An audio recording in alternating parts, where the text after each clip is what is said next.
ایک طرف corona virus نے عالمی وبا کی شکل اختیار کرتے ہوئے دنیا بھر میں معاشی مسائل اور اقتصادی بحران پیدا کیا ہے، جبکہ دوسری طرف دنیا کے چند امیر ترین لوگوں نے اس عالمی وبا کے دوران اپنی تجوریوں میں اربوں ڈالرز محفوظ کیے ہیں۔ رواں ہفتے ایک عالمی خیراتی تنظیم کی رپورٹ میں کہا گیا ہے کہ وبا کے دوران دنیا کے 10 امیر ترین لوگوں کی دولت میں مجموعی طور پر 540 ارب ڈالرز کا اضافہ ہوا ہے۔ رپورٹ کے مطابق نہ صرف اس دولت سے دنیا کی تمام افراد کو کورونا سے بچاؤ کی ویکسین لگائی جا سکتی ہے، بلکہ انہیں وبا کے باعث غربت کی انتہائی سطح تک گرنے سے بھی بچایا جا سکتا ہے۔ اس رپورٹ میں عالمی تنظیم کا کہنا ہے کہ دنیا کے چند لوگوں نے وبا میں اربوں ڈالرز کما لیے ہیں، جبکہ دنیا کے غریب کئی سالوں تک وبا کے اثرات سے اپنے نان نفقے سے بھی لاچار ہو گئے ہیں اور غیر مساوی تقسیم کے وائرس سے نبرد آزما رہیں گے۔ عالمی تنظیم کے ایگزیکٹو ڈائریکٹر کا کہنا ہے کہ دنیا کے سارے ممالک میں وسائل کی غیر مساوی تقسیم کا سلسلہ بدستور جاری ہے اور وبا کے دوران میں مسلسل اضافہ ہوا ہے۔ حیرت انگیز بات یہ ہے کہ 10 ارب پتی لوگوں نے اس وبا میں 540 ارب ڈالرز کما لیے ہیں۔ انہوں نے کہا جہاں اور بہت سے عوامل ہیں، وہاں ایک چیز قابل ذکر ہے کہ دنیا بھر کے ہزاروں ارب پتی لوگوں نے وبا کے 9 مہینوں میں اپنے نقصانات کا ازالہ کر لیا ہے، جبکہ دنیا کے اربوں لوگ جو اس وبا سے متاثر ہوئے ہیں انہیں کم از کم 14 سال لگیں گے کہ وہ اپنے ہونے والے نقصانات کو پورا کر سکیں۔ ایگزیکٹو ڈائریکٹرز کا کہنا تھا کہ ان کی تنظیم ہر سال غربت کے حوالے سے اور وسائل کی غیر مساوی تقسیم کے حوالے سے درجہ بندی کی فہرست تیار کرتی ہے۔ گزشتہ سال ان مسائل میں بے حد اضافہ دیکھا گیا ہے، اسی لیے دنیا کی تمام ممالک کو اس حوالے سے مثبت اقدامات کرنے کی اشد ضرورت ہے۔ کورونا کی وبا نے غریب طبقے کے مرد و خواتین کو بے حد متاثر کیا ہے۔ اس عالمی وبا کی وجہ سے 100 ملین لوگ غربت کی سطح سے نیچے چلے گئے ہیں، ان کا روزگار ختم ہو گیا ہے، جبکہ ارب پتی امیروں کی دولت 3.9 کھرب ڈالر سے بڑھ کر 11.95 کھرب ڈالرز ہو گئی ہے۔ ایلن مسک، بیزوس، برنارڈ، بل گیٹس اور مارک زکربرگ سمیت چندہ پر لوگوں نے 540 ارب ڈالر سمیٹ لیے ہیں۔ تنظیم نے تجویز کیا ہے کہ ان امیروں سے ٹیکس لے کر غریب لوگوں پر خرچ کیا جائے اور ان کی زندگیوں کو بہتر کیا جائے۔ روس کی ایک نجی کمپنی نے اپنی تیار کردہ فلائنگ ٹیکسی کا کامیاب تجربہ کر لیا ہے۔ کمپنی کا کہنا ہے کہ اس سال کے آخر تک ان فلائنگ ٹیکسیز کی کمرشلی پیداوار شروع کی جا سکے گی۔ تفصیلات جانتے ہیں اس رپورٹ میں۔ رواں ہفتے روس کی ایک نجی کمپنی نے فلائنگ ٹیکسی کا کامیاب تجربہ کیا ہے۔ امید کی جا رہی ہے کہ اس سال یہ کمپنی ان ٹیکسیوں کی پیداوار کمرشل بنیادوں پر شروع کر دے گی۔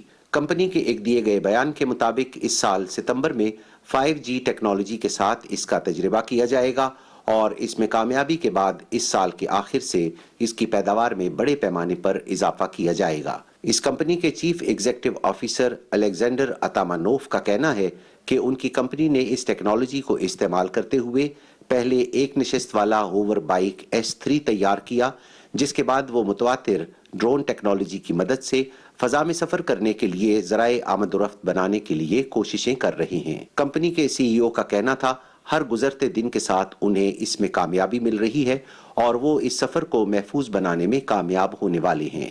الیگزینڈر کا کہنا ہے کہ موجودہ بیٹری کی مدد سے یہ فلائنگ ٹیکسی 30 منٹ تک پرواز کر سکتی ہے، جسے شہر میں ایک جگہ سے دوسری جگہ سفر کرنے کے لیے استعمال کیا جا سکتا ہے۔ انہوں نے کہا کہ وہ اس سال کے آخر میں اس اڑنے والی کار کی کمرشل بنیادوں پر پیداوار شروع کر دیں گے اور اس فلائنگ کار میں جدید دور کی تمام ٹیکنالوجیز کو بہتر انداز میں استعمال کیا جائے گا۔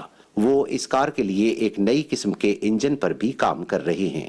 کمپنی کے مطابق ان ماڈلز کی روس اور متحدہ عرب امارات میں نمائشی پروازیں اور تجربات کیے جا چکے ہیں۔ اب یہ نجی کمپنی 2023 سے 2025 تک مختلف شہروں میں ان فلائنگ ٹیکسیوں کی پروازوں کو شروع کرانے کے ہدف کو حاصل کرنے کے لیے کوشاں ہے۔ اس سے پہلے 2017 میں اس نجی کمپنی نے دبئی پولیس کے لیے ایک نشست والے ہوور بائک بھی تیار کیے تھے۔ کمپنی کے دیے گئے اعداد و شمار کے مطابق ان فلائنگ ٹیکسیوں پر سفر کرنے کے لیے 20 روبل فی کلومیٹر کے حساب سے کرایہ لیا جائے گا۔ 2016 سے اب تک یہ نجی کمپنی فلائنگ پیسنجر ڈرون کی تعمیر اور تحقیق کے لیے $30 لاکھ کی سرمایہ کاری حاصل کر چکی ہے۔ ان فلائنگ ٹیکسیوں کی سروس سے شہر میں بلا رکاوٹ فضا میں سفر کر کے وقت کی بچت ممکن ہو سکے گی اور لوگوں کو سفر کی اچھی اور بہترین سہولیات میسر آ سکیں گی۔ سو ویورز، یہ تھا آج کا پروگرام۔ امید کرتی ہوں آپ کو پروگرام ہمارا بہت پسند آیا ہوگا۔ ہمیں اپنی قیمتی فیڈ بیک سے آگاہ کرنا نہ بھولیے گا۔ ہمارا ای میل ایڈریس ہے worldview@ptv.com.pk۔ اپنا بہت خیال رکھیے گا۔ نیکسٹ ویک ہم پھر حاضر ہوں گے۔ جب تک کے لیے ٹیک کیئر۔ اللہ حافظ۔